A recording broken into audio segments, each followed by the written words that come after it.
नमस्कार दोस्तों, स्वागत है आपका हमारे YouTube चैनल में। दोस्तों आज हम बात करने वाले हैं एक बिल्कुल नए टॉपिक पे, पढ़ाई से हट के लेकिन पढ़ाई से ही रिलेटेड है।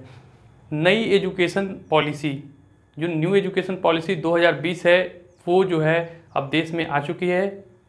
इस न्यू एजुकेशन पॉलिसीज़ के में क्या क्या चीज़ें नई हैं, क्या क्या चीज़ें और बेहतर इसमें हुई हैं, वो हम जानने की कोशिश करेंगे। साथ ही साथ मैं दोस्तों अपने आप पे भी थोड़ा नर्वस फील करता हूँ कि काश मैं भी इस शिक्षा नीति में पढ़ा होता, इतना बेहतर ये है।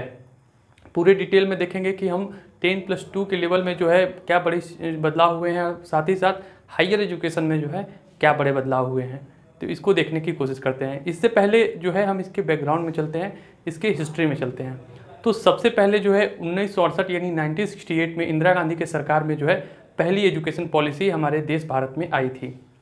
दूसरी जो एजुकेशन पॉलिसी है वो 1986 में राजीव गांधी की सरकार ने इसको लेके आई थी। और 1992 यानी 1992 में पीवी नरसिम्हा राव की सरकार में थोड़ा सा एजुकेशन पॉलिसी में बदलाव हुआ, हालांकि उसको बड़ा चेंज नहीं मान सकते हैं। अब करीब 34 साल बाद जो है भारत को एक नया एजुकेशन पॉलिसी मिल गया है और बहुत बेहतर एजुकेशन पॉलिसी मिला है। इसको हर लोग को जानना चाहिए। अभी जो बच्चे जिनको अभी स्कूली शिक्षा लेनी है उनके लिए बहुत बड़ा अपॉर्चुनिटी है, बहुत अच्छा अवसर उनके लिए है और बहुत ही मज़ा उनको आने वाला है, क्योंकि यहाँ टीचर ही सब कुछ नहीं रहेंगे। याद करने, रट्टा मारने की जो प्रक्रिया है उसको बिल्कुल ख़त्म करने की कोशिश की जा रही है। 10+2, ये जो एक 10+2 का प्रक्रिया होता था कि 10 पास करना है उसका 12 पास करना है, इसको सरकार ने हटा दिया है। इसको एक मॉडल का नाम दे दिया है 5+3+3+4 मॉडल। ये मॉडल भी हम जानेंगे कि ये मॉडल है क्या। हालांकि हम ऐसे वार्तालाप में इस मॉडल को नहीं समझ सकते हैं, तो इसको हम बोर्ड पे देखने की कोशिश करेंगे। हालांकि इससे पहले हम कुछ बातें समझ लेते हैं। इसमें 3 जो बड़े नए बदलाव हुए हैं कि सबसे पहले जो है HRD मिनिस्ट्री है, उसका नाम बदल के जो है शिक्षा मंत्रालय यानी मिनिस्ट्री ऑफ एजुकेशन कर दिया गया है। दूसरा है कि सरकार जो है ये दावा की है कि वो एजुकेशन पे अब जो है GDP का 6% जो है पैसा खर्च करेगी। हालांकि अभी जो तकरीबन जो है वो 3% के करीब है। और तीसरा बड़ा बदलाव है वो है ग्रॉस इनरोलमेंट रेशियो, जो 2035 तक 50% बढ़ाने का इनका अनुमान है। साथ ही साथ जो ये 10th के बाद जो है आप ये 3 स्ट्रीम में बढ़ते थे, साइंस, कॉमर्स और आर्ट्स। लेकिन किसी अगर साइंस के स्टूडेंट को अगर ये उसके अंदर एक ललक रहती थी या पढ़ने की इच्छा रहती थी कि वो एक आर्ट्स का सब्जेक्ट पढ़ ले, तो ऐसा नहीं था।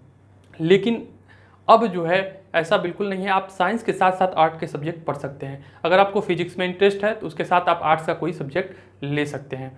तो ये बहुत अच्छा पॉलिसी जो है सरकार लेकर आई है। आइए पहले हम समझ लेते हैं कि 10+2 को हटाने के बाद जो है सरकार जो है नया 5+3+3+4 मॉडल लाई है। ये क्या है, इसको हम ऐसे तो जैसे आपको पहले ही मैंने बताया कि ऐसे हम नहीं समझ सकते इसको, तो हम इसको बोर्ड पे समझने की कोशिश करते हैं। तो आइए इसको देखते हैं। तो ये है हमारा 5+3+3+4 मॉडल। तो आइए इसको समझने की कोशिश करते हैं। ये देखिए दोस्तों, सबसे पहले जो है हमारा 10+2 मॉडल हुआ करता था, अब इसको जो है हटा दिया गया है। इसको नया जो मॉडल आया है 2020 में वो 5+3+3+4 मॉडल है। एक्चुअली ये है क्या 5+3+3+4, ये क्या है? ये एक्चुअली ईयर है, साल। इसको देखिए कैसे डिवाइड किया गया है। ये देखिए 5 ईयर को डिवाइड किया गया है 2 भाग में, एक 3 ईयर 3 साल और एक 2 साल। 3 साल में जो एज ग्रुप के बच्चे हैं वो 3 से 6 साल के बच्चों का जो है एडमिशन, पहले अब हम लोग के समय क्या था कि 5 साल के बाद जो है एडमिशन होता था। अब क्या है कि 3 साल के बच्चों का एडमिशन किया जाएगा, 3 साल के बच्चों से ही एडमिशन मिलेगा। तो जो है पहले 3 साल में जो 3 साल के बच्चों का एडमिशन कराया जाएगा और ये 3 साल का ये कोर्स होगा। जैसे आप मान सकते हैं इसको आप नर्सरी, LKG UKG कह सकते हैं, LKG UKG, या आंगनवाड़ी का इसमें बात किया गया कि जो बच्चे जो है आंगनवाड़ी में पढ़ते हैं वो वाले बच्चे इसमें पढ़ेंगे। साथ ही साथ इसके अलावा जो दूसरा इसका 2 ईयर का प्लान है, 2 साल का, इन 3 साल के बाद जो बच्चे 6 से 8 साल, जो इसमें 3 से 6 साल तक पढ़ लिए, 6 साल के बाद यहाँ 6 से 8 साल में ये 2 ईयर का ये जो प्लान होगा वो क्लास 1 और 2 होगा। कक्षा एक पहली और दूसरी जो है इसमें यहाँ कोई टेस्ट नहीं होगा बच्चों का। अब आते हैं अपने नए प्लान में जो है 3 ईयर प्लान। 3 ईयर में क्या है कि क्लास 3 से लेकर 5 तक, कक्षा 3 से 5 तक जो एज ग्रुप के बच्चों, एज यहाँ दे दिया है ये, हालांकि एज 8 साल से लेकर 11 साल तक इसमें देखिए जो है 1 से 2 तक जो बच्चा होता है 6 से 8 साल का होना चाहिए। यहाँ जो है 8 से 11 साल का होना चाहिए 3 से 5 तक में, यहाँ ये पड़ेगा। इसके बाद जो है सब अब असली जो यहाँ शिक्षा की नीति जो अब लागू होगी। लेकिन यहाँ एक खास बात बता दें आपको कि जो ये शिक्षा वो ये 5वीं तक की शिक्षा है, क्लास 3-5, मतलब ये टोटल यहाँ से और यहाँ तक की जो शिक्षा है ये लोकल लैंग्वेज में होगी। लोकल लैंग्वेज कह सकते हैं, रीजनल लैंग्वेज कह सकते हैं, रीजनल लैंग्वेज कह सकते हैं, या मातृभाषा कह सकते हैं। मातृभाषा में पढ़ाई होगी। ये इसलिए किया गया है कि जो ट्राइबल एरिया के स्टूडेंट हैं, जो आदिवासी बाहुल क्षेत्र के जो स्टूडेंट हैं, वो बहुत मुश्किल से ही हाई स्कूल तक पढ़ पाते थे, क्योंकि उनको भाषा में दिक्कत होती थी। उनका जो है एक अपना भाषा था, वो जो है स्कूल में अडॉप्ट नहीं किया जाता था। तो इसलिए इसको देखते हुए सबसे अच्छी बात ये कही है कि क्लास 1 टू क्लास 5 तक, क्लास 1 टू क्लास 5 तक जो है मातृभाषा या लोकल लैंग्वेज में पढ़ाई होगी। उसके बाद देखते हैं क्लास 6 से ये जो है असली कहानी स्टार्ट होती है। क्लास 6 में अगर आप एडमिशन लेंगे तो 11 से 14 साल, 11 साल के आप होने चाहिए। साथ ही साथ 11 से 14 साल का ये प्रोग्राम है 6 to 8। क्लास 6 में जाएंगे तो इसमें बहुत से पढ़ाई के अलावा वोकेशनल कोर्स होंगे। 10 डेज का आपका जो है बैगलेस क्लास चलेगा। बैगलेस क्लास का मतलब कि आपको 10 दिन बैग लेकर जाना ही नहीं है। उसमें क्या होगा कि आपको आपके टीचर नहीं पढ़ाएंगे, वहाँ कोई गार्डनर आएगा, कोई कारपेंटर आएगा, कोई म्यूजिशियन आएगा, कोई पोर्ट्रेटर आएगा, ये आपको आएंगे पढ़ाने के लिए। और बच्चे के अंदर क्या स्किल्स है उसको जो है वो जानने की कोशिश करेंगे। मतलब एक स्किल डेवलपमेंट का जो है क्लास जो है कक्षा 6 से ही वो स्टार्ट किया जाएगा कि बच्चा जो है किस चीज़ में वो अधिक टैलेंटेड है और वो जो है उसका फ्यूचर वहीं से डिसाइड हो, उसके लिए वोकेशनल कोर्स चलाई जाएगी। साथ ही साथ क्लास 6 से ही कोडिंग की जो है क्लासेस जो है चलेंगी। कोडिंग बच्चों को सिखाई जाएगी। कोडिंग जो है एक बहुत बेहतर जो एक अपॉर्चुनिटी भविष्य में ला सकता है। हालांकि चाइनीज स्टूडेंट को बताया, चाइना देश के स्टूडेंट को जो है बचपन से ही क्लास 6 से ही वहाँ पे जो है कोडिंग सिखाई जाती है। तो एक बेहतर अवसर बच्चों के लिए माना जा सकता है रोजगार के लिए। अगला हम आगे देखते हैं। क्लास 6 to 8 के बाद जो है नया जो प्लान है 4 ईयर प्लान, वो है आपका क्लास 9 to 12। 9-10 तो ऐसे आप जो है बोर्ड के एग्ज़ाम होंगे, लेकिन इसमें वो फोकस नहीं होगा कि जो एक एग्ज़ाम का प्रेशर होता है और जो क्या बोलते हैं कि एक फोबिया होता है एग्ज़ाम को लेकर, साथ ही साथ जो है टीचर का दबाव, ऐसा कुछ नहीं होगा। यहाँ 6 to 8 और यहाँ 6 to 12 तक की जो बात है, यहाँ पे क्या होगा कि केवल टीचर ही आपका मूल्यांकन नहीं करेंगे, केवल टीचर ही रिजल्ट नहीं बनाएंगे। आप खुद भी जो है सेल्फ असेसमेंट अपने आप कर सकते हो। साथ ही साथ आपके फ्रेंड्स भी जो है आपका हेल्प करेंगे आपके रिजल्ट को बनाने में। तो यहाँ सबसे बड़ी जो बात हुई है 10th के बाद जो आप सब्जेक्ट चूज करते थे, साइंस, कॉमर्स और आर्ट्स, तो आपका ये हम लोग के समय अभी जो क्या था कि अभी ये बिल्कुल अलग अलग था कि अगर आप या तो साइंस से पढ़िए या तो कॉमर्स से पढ़िए या तो आप जो है आर्ट्स से पढ़िए। लेकिन अब बिल्कुल ऐसा नहीं है। आप चाहे तो साइंस के साथ साथ एक आर्ट्स का विषय ले सकते हैं, कॉमर्स के साथ साथ एक साइंस का विषय ले सकते हैं।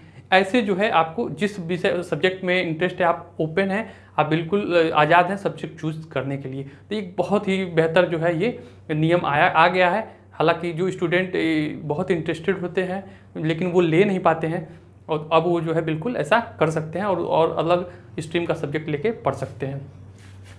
यहाँ 10+2 12 तक हमने देख लिया कि क्या इसकी जो नीतियाँ हैं। अब हम हायर एजुकेशन में देख लेते हैं कि हायर एजुकेशन में क्या बदलाव हुए। दोस्तों हायर एजुकेशन की बात करें तो हायर एजुकेशन में अगर एक उदाहरण ले तो ये कर दिया गया है कि जो जैसे एक उदाहरण की तरह बताएं आपको, तो बीए की जो डिग्री आप लेते हैं 3 साल की होती है, अभी जो है 3 साल की होती है, लेकिन इसको जो है अब 4 साल का कर दिया गया है। 4 साल का कर दिया गया है, यानी कि आप 4 साल में बीए की डिग्री प्राप्त कर सकते हैं। हालांकि इसमें भी कई कंडीशन है। पहले ये था कि आप जो है अगर बीए 1 साल करते हैं, 2 साल करते हैं और किसी कारणवश हो सकता है आपके पास फीस ना हो या आपके पास पढ़ने का वो कुछ व्यवस्था ना बन पाया हो या कुछ ऐसी हो गई हो कि आपको पढ़ाई छोड़ना पड़ा हो, तो आपका वहाँ बीए का जो प्रोग्राम था बिल्कुल जो है ख़त्म हो जाता है। लेकिन अब ये जो नई शिक्षा नीति है ये इसमें बिल्कुल ऐसा नहीं है। अगर आप बीए 1 साल करके छोड़ते हैं तो आपको बीए में सर्टिफिकेट की डिग्री मिल जाएगी। बीए सर्टिफिकेट की डिग्री जो है आपको दे देगा। साथ ही साथ आप 2 साल करके बीए छोड़ते हैं तो 2 साल में आपको डिप्लोमा में बीए में डिप्लोमा की डिग्री मिल जाएगी। और जो है 3 साल आप करते हैं तो अगर आपको जॉब लेना है कहीं, जैसे ग्रेजुएशन की डिग्री जो है आपको 3 साल में ही मिल जाएगी। अगर आपको कहीं जॉब लेना है तो 3 साल आप बीए की डिग्री लीजिए और आप जाके कहीं जो है फॉर्म भर के आप अपना जो है अप्लाई करिए और जो है अगर नौकरी करना चाहते हैं तो आप करें। लेकिन 4 साल उनके लिए है कि जो स्टूडेंट रिसर्च करना चाहते हैं यानी पीएचडी करना चाहते हैं, तो उनके लिए ये 4 साल का कोर्स है। वो 4 साल कंप्लीट करेंगे। तो जब वो 4 साल कंप्लीट करेंगे तो उनको क्या होगा कि जो मास्टर्स डिग्री 2 साल की होती है वो अब 1 साल की कर दी गई। उनको मास्टर्स जो है 1 साल ही करना होगा। और ये जो सबसे अच्छी बात इसमें ये है कि आप जो है अगर बीए की जैसे पढ़ाई कर रहे हैं तो आप कोई भी जो है 1 साल का कोर्स करते हैं तो आपको सर्टिफिकेट कोर्स मिलेगा। आप चले गए, आपको जाने के बाद फिर आप दोबारा से पढ़ने की आपको इच्छा हुई तो आप दोबारा से आके इसको रिज्यूम कर सकते हैं। ये आर्ट्स, साइंस और कॉमर्स, ये तीनों क्षेत्र में जो है ऐसा हो गया है। साथ ही अगर हम बात करें कि एमफिल की, तो दोस्तों एमफिल को एक्सक्लूड कर दिया गया, एमफिल को जो है हटा दिया गया। एमफिल जो है पहले अनिवार्य था लेकिन एमफिल को जो है हटा दिया गया है। ये एक बहुत जो है मोटी मोटी जानकारी न्यू एजुकेशन पॉलिसी के बारे में थी। हालांकि ये इम्प्लीमेंटेशन में जो है देखते हैं कि क्या क्या जो है ये इसके रुख अपनाए जाते हैं। कागज़ों में तो बातें बहुत अच्छी लग रही हैं देखने में, पढ़ने में, लेकिन इसको ज़मीनी स्तर पे ये लोग कैसे इंप्लीमेंट करते हैं ये देखने वाली बात होगी। तो दोस्तों इस वीडियो में बस इतना ही। आपको ये न्यू एजुकेशन पॉलिसी 2020 जो है कैसी लगी आप हमको कमेंट सेक्शन में लिख सकते हैं। साथ ही साथ अगर कोई सुझाव देना चाहते हैं तो भी बता सकते हैं। इसमें समझने में कोई दिक्कत हो तो भी आप कमेंट सेक्शन में इसको पूछ सकते हैं, हम विस्तार से इसको समझाने की कोशिश करेंगे। ये एक छोटा सा डेमो टाइप था जो मैंने मोटी मोटी बातें आपके सामने रख दी कि आपको इस चीज़ का नॉलेज हो जाए। बाद में जो है जैसे इसमें और चीज़ें खुल के सामने आती हैं मैं वो आपके सामने एक्सप्लेन करने की कोशिश करूँगा। तो अब आपके पास एक बहुत अच्छा अवसर है, बहुत अच्छा भविष्य है। इस न्यू एजुकेशन पॉलिसी में पढ़ने का आप बहुत लकी हैं। काश हम लोग, मैं भी ये सोचता हूँ कि हमारे समय में ये एजुकेशन पॉलिसी होता, लेकिन अब पछताने से कुछ नहीं होता। अब समय जो है निकल चुका था हम लोग का। अब जो नए एजुकेशन पॉलिसी आई है इसमें आपको पढ़ने का अवसर मिला है, आप बहुत भाग्यवान हैं। तो प्लीज़ जो है आप पढ़िए, मन लगा के पढ़िए, मोटिवेटेड रहिए, सेफ रहिए, सुरक्षित रहिए, घर से बाहर ना निकलिए। और इस वीडियो में आज के लिए बस इतना ही। फिर मिलते हैं नए वीडियो में, तब तक के लिए नमस्कार।